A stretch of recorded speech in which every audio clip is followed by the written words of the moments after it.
President Obama said in 2016 at his Memorial Day address at Arlington Cemetery, "The Americans who rest here and their families, the best of us, those from whom we have asked everything, ask of us today only one thing in return, that we remember them."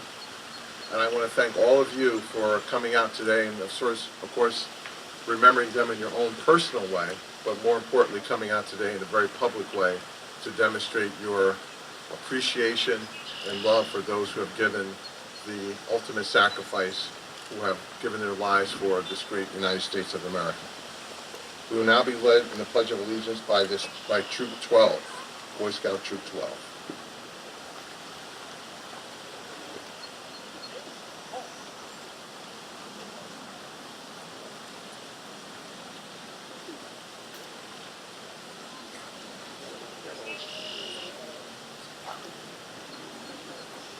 You all rise and remove your hats for the Pledge of Allegiance.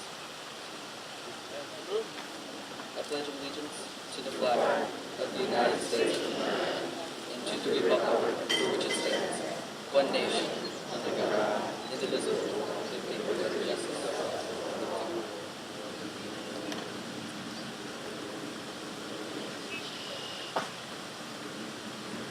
Thank you. We now be led in our national anthem by the Montclair High School passing notes.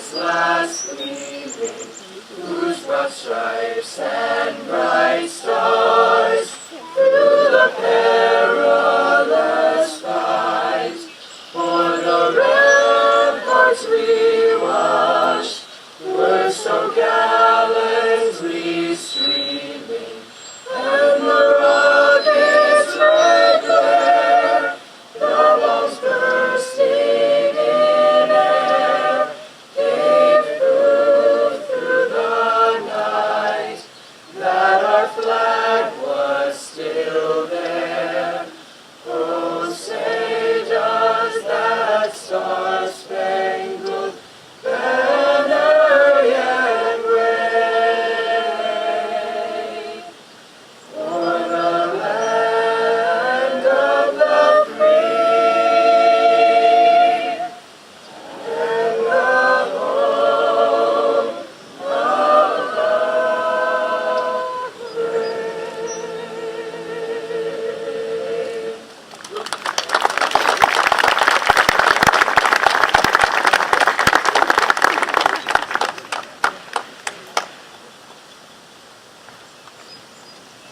Another round of applause for our scouts and passing notes.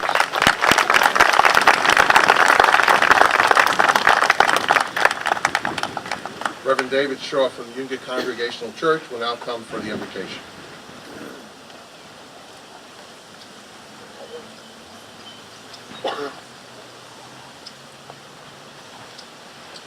Will you please pray with me? Holy and gracious God, we gather in your many names for this solemn assembly, whereby we remember. We remember today, Holy God, that we are yours, as we remember the many that have fallen, doing their duty for nation and neighbor in order to preserve our loftiest ideals. People would obtain the freedom to live in according to the principles of democratic liberty. We remember the many from Montclair, as today we also remember the people all across our nation gather, from Maine to Hawaii, from the big cities to the most sparsely populated Indian reservations of the American West. We remember the many from Montclair, Protestants, Catholics, Jews, Muslims, and people representing many different faith traditions, some stridently and some more ambiguously. But we remember the many faces and the many paths that they represent. We remember, Holy God, because we are good at forgetting. We are good at forgetting that we are a people who belong to one another and to a story that has been shaped by the greatest of sacrifices. We remember that you have been with us and are with us, and now call us towards those lofty ideals that have been set before us. May we remember so that we will never forget those who have gone before us, and for our call in the here and now to love you, our Creator, and to love our neighbor as ourselves. Bless us now in this moment, we pray, as we remember. Amen.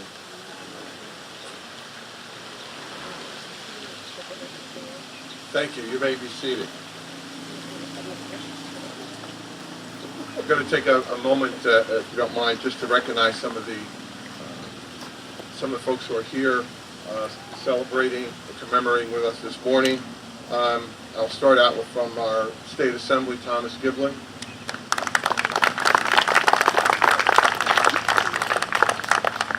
From our Town Council, Deputy Mayor Sean Spiller. First Ward, William Herlock. Fourth Ward, Dr. Renee Baskerville. Second Ward, Robin Slager. At large, Rich McMahon. Also at large, Bob Russo. We also have with us some members of our Board of Education. Dr. Alfred Davis, I saw earlier. And also I think I saw Latifah Jen out in the crowd somewhere out there as well. There she is right there. From our Fire Department, Chief John Herman. From our Police Department, Deputy Chief Rosano and Deputy Chief Will Young. I see, where's Steve? Oh, hi Steve, there's Director of Community Services. Katya Wolf, our Director of Communications. And Pat Breska, our Director of Parks. Good to see you. Oh, okay, okay, thank you. Also, too, in the second row back there, we have our manager, Mr. Tim Stafford, and our deputy manager, Brian Scantlebury. Our most honored guest this morning, did I miss anybody? Our most honored guest this morning, we have representatives from various veterans organizations here this morning who deserve our utmost recognition. First, Crawford Cruz, American Legion Post 251. Lieutenant Vincent J. Russo, American Legion Post 382. Disabled American Veterans.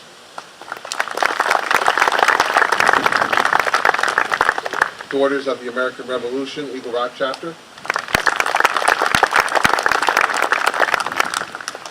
Private Harvey, Post 2139, Veterans of Foreign Wars. And the Montclair Community Band. If I may, are there any veterans in the out in the islands? Just raise your hand or stand as you're able. Let's recognize them.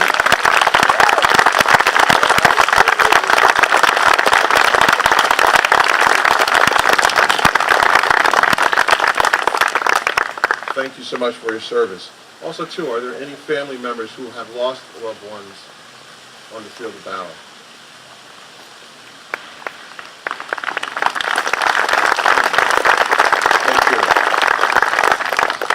Thank you for your sacrifice.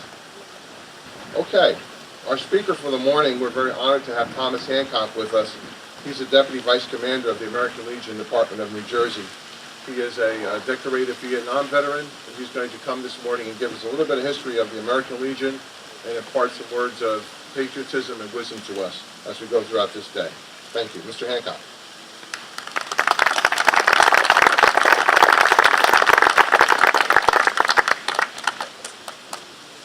Good morning, my friends. Hope that covers everybody, because I can't remember the names.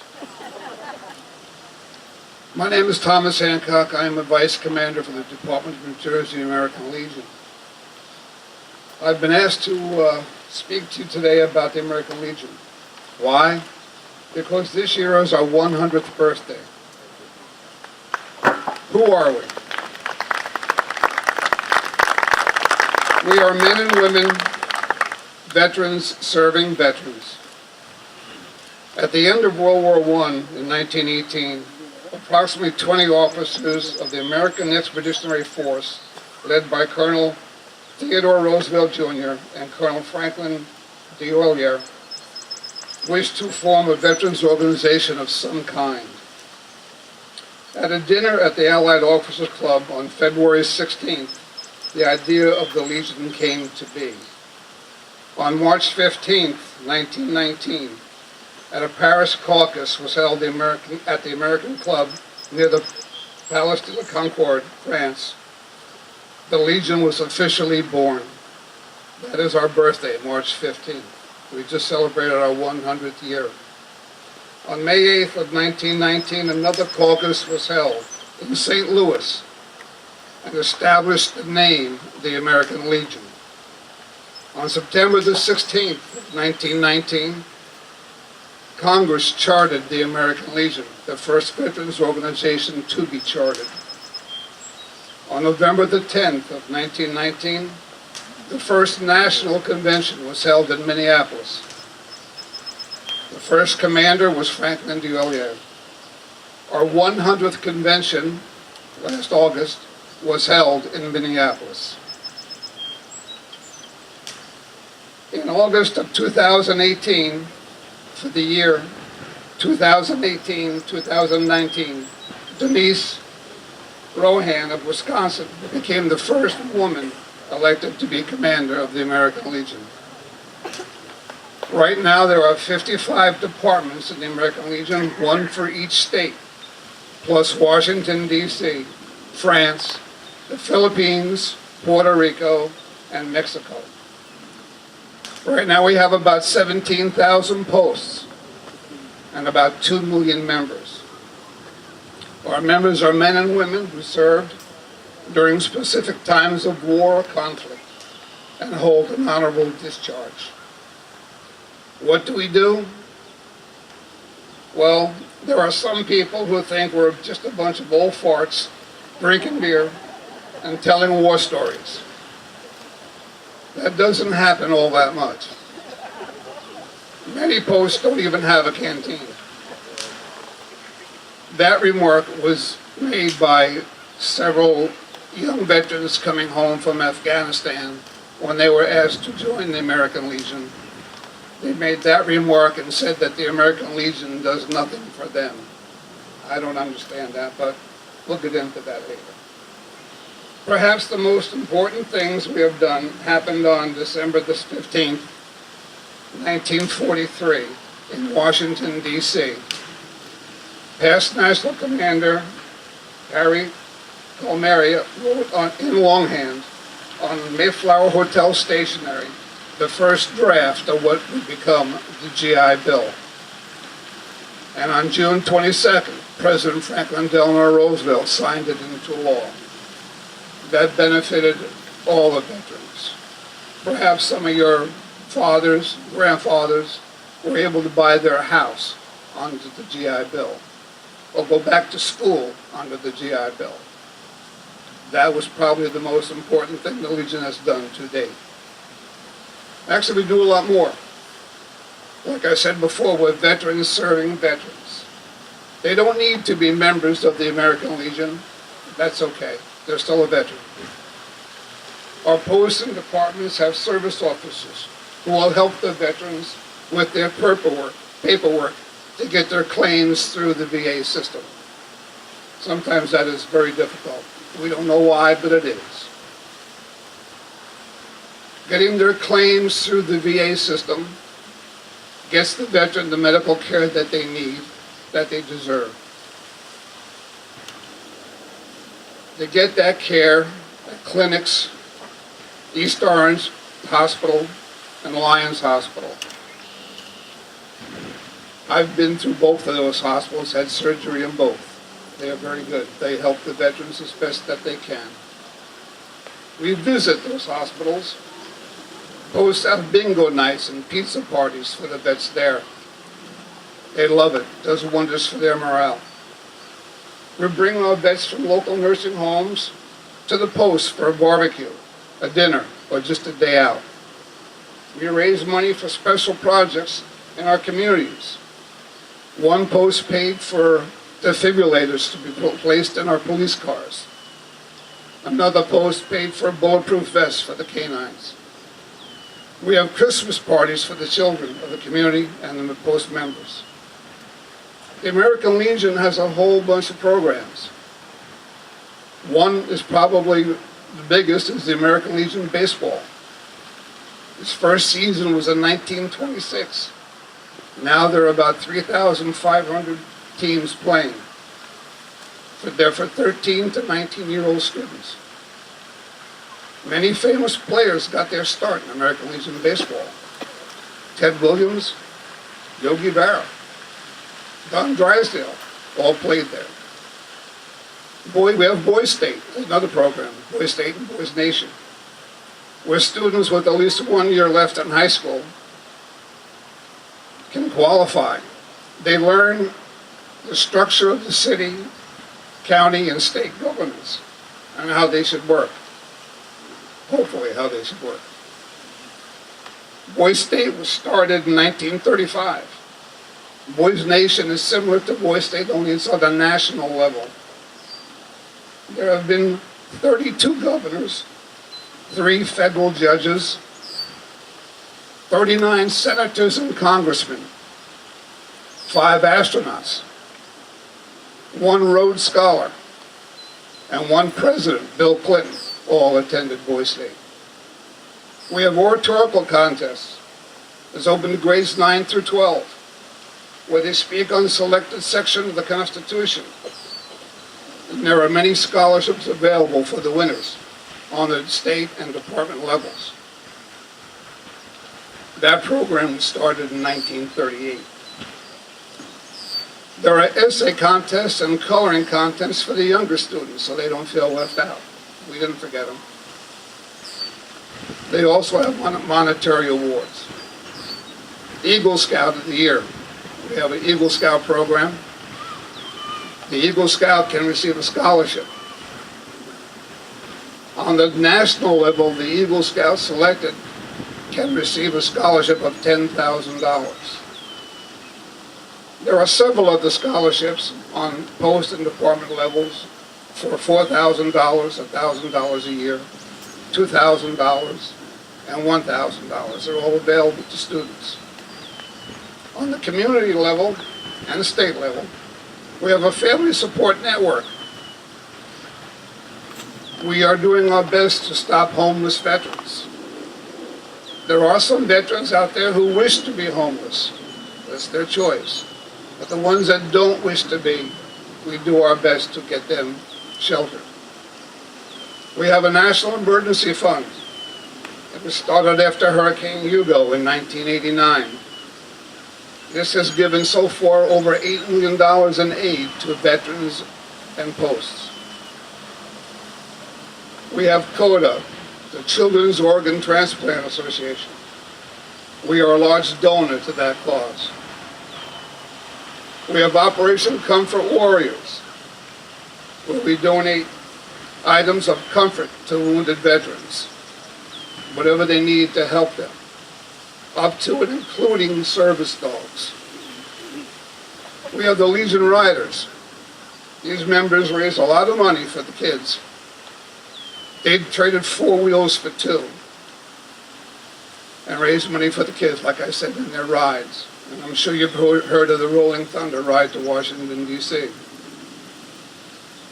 Time in my voice doesn't permit me to list all of the programs that we have. You can go online and they're all listed there. You can see what we do, what we've done. I've tried to give you an idea of what we have done so far and what we are doing. Many famous people have been members of the American Legion. Brigadier General Theodore Roosevelt Jr., Sergeant Alvin York was a member.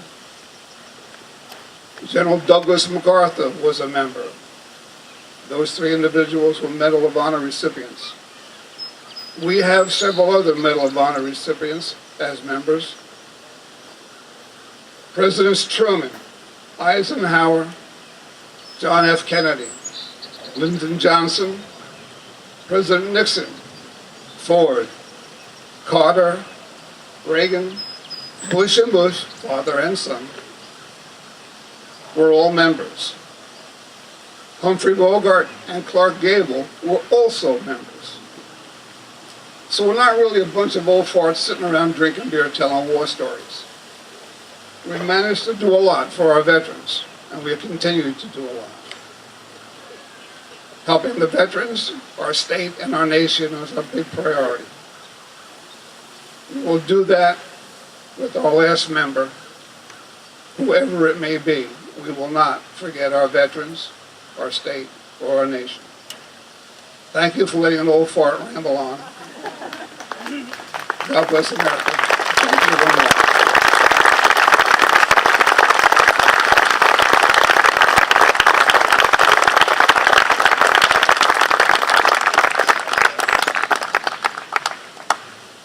Thank you, Mr. Hancock, and certainly thank you to the American Legion and all the members for their great sacrifices and service to the United States of America. Thank you.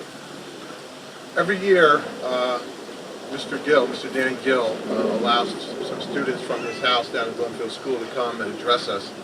We've seen the great kids from Boy Scout Troop 12, from passing notes, and now here's another example of the great young people that we have here in the township of Montclair. Estelle and Annabelle Svensson will give us some remarks. Ladies.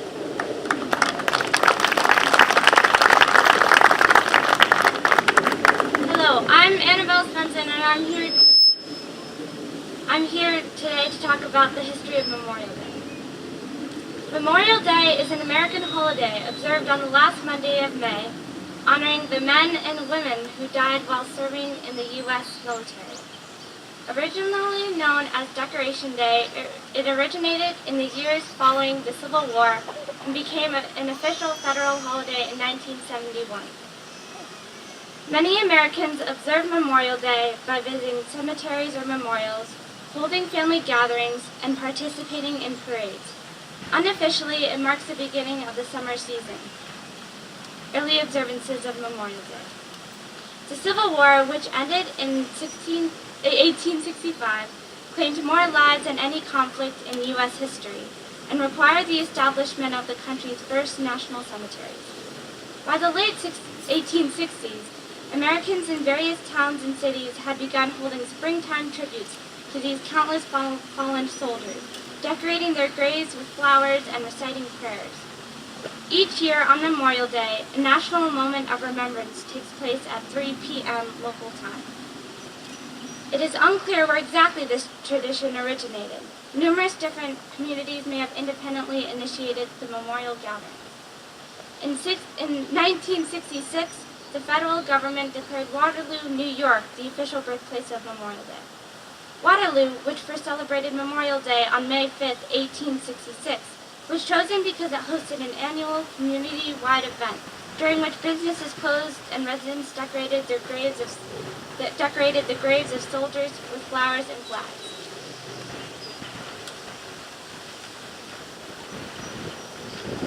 Memorial Day, as Decoration Day came to be known, originally honored only those lost while fighting in the Civil War. But during World War I, the United States found itself embroiled in another major conflict, and the holiday evolved to commemorate American military personnel who died in all wars. For decades, Memorial Day continued to be observed on May 30th, the date that had been selected for the first Decoration Day. But in 1968, Congress passed the Uniform Monday Holiday Act, which established Memorial Day as the last Monday in May in order to create a 3-day weekend for federal employees. The change went into effect in 1971. The same law also declared Memorial Day a federal holiday. Montclair Memorial Day history. All of the children attending Montclair schools in 1920 raised $100,000 for the Edgemont Memorial. The memorial's construction was completed on November 11, 1925, by Raymond M. Hood and Charles Kett. About 20 years later, in November 1944, 50 women from Montclair served in the Women's Army Corps, a group of nurses. Elizabeth Dana Grover, a nurse from the Navy, wanted to go back to war to help the fallen soldiers almost immediately after she was released from service. "I'd like to go back tomorrow," she said Lieutenant Grover, who had recently returned back from New Caledonia and Pearl Harbor and was waiting to be stationed at the U.S. Naval Hospital in California. "It's because you feel so close to the action that you feel you're doing more to help win the war out there. The war news has so much more meaning once you really see what's going on," Grover said. Women like Grover devoted their lives to our country and showed true bravery that continues to inspire us still today.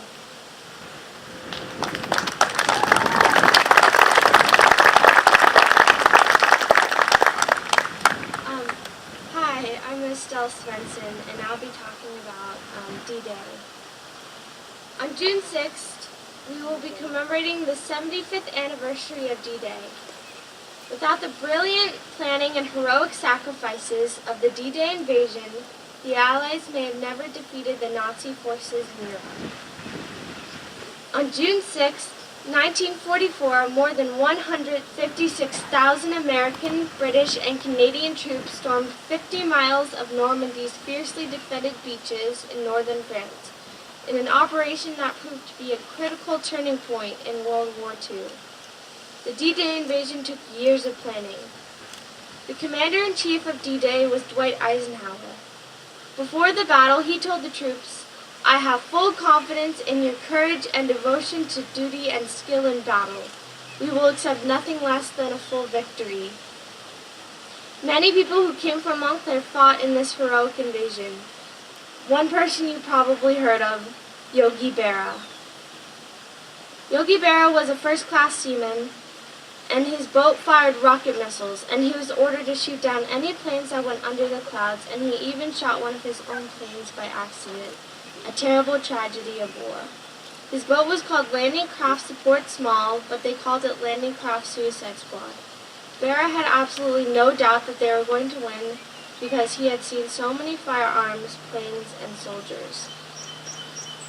Today we honor those who have served in their country and have made the ultimate sacrifices. Their names are engraved on the memorial behind me. Lincoln said at the Gettysburg Address, "It is rather for us to be here, dedicated to the great task remaining before us, that from these honored dead we take increased devotion to the cause for which they gave the last full measure of devotion, that we here highly resolve that these dead shall not have died in vain. Please take the time to come to the island and recall their names. They were just like you and me."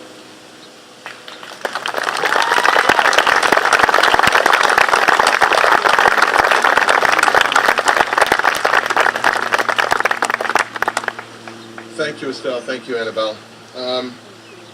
Very moving remarks. Thank you so much. I just want to do a couple more recognitions, if you don't mind. I see Secretary Jay Johnson here, former Secretary of Homeland Security.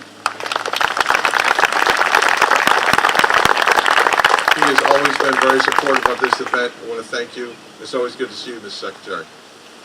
Also, too, it goes without saying that the Township of Montclair has the finest emergency responders in the world. Our police department, our fire department, our Montclair Volunteer Ambulance Corps are not to be beaten. We have a bunch of representatives in the park today. I just want to recognize all of them as well.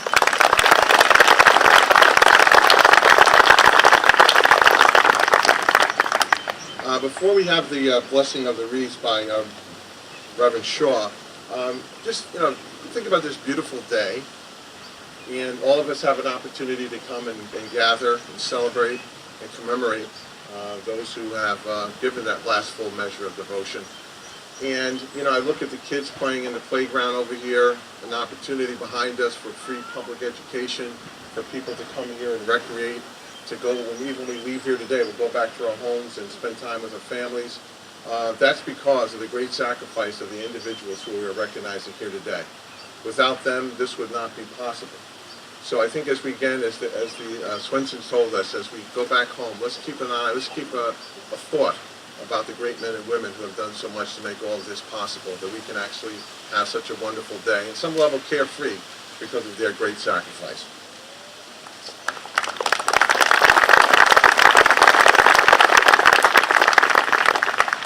Reverend Shaw for the blessing of the wreath, followed by the firing of the salute, and Mr. Carl Witzik will do the sounding of the taps.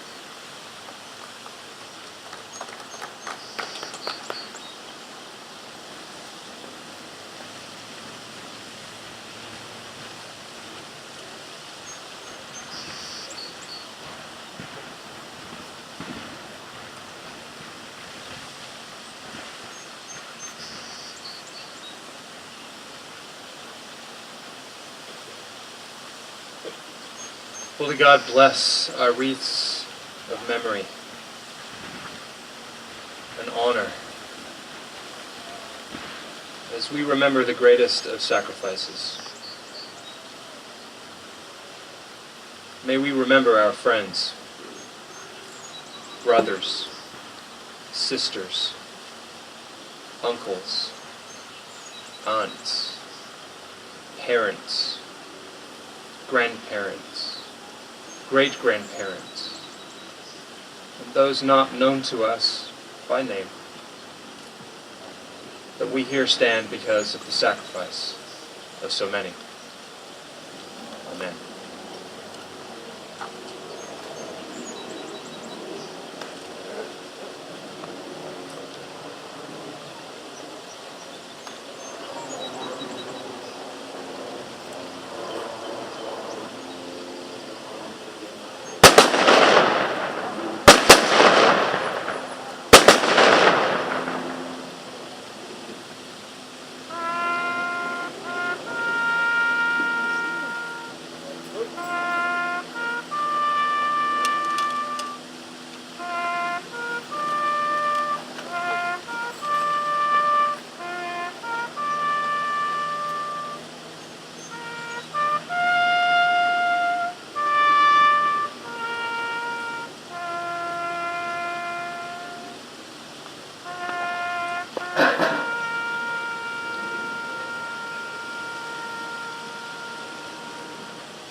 Gracious God, may we remember so that we will never forget. May we remember that we will never forget that our stories are bound up in both your story and the stories of those who have made the greatest of sacrifices. Bless us as we prepare to depart this place. In remembering, bless us in remembering our call in the here and now to love you and to love our neighbor. Bless us. In your many names we pray. Amen.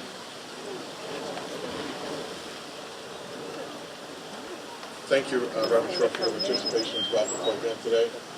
This concludes our commemoration. Go in peace, and remember to say thank you to a veteran. Go in peace. Thank you.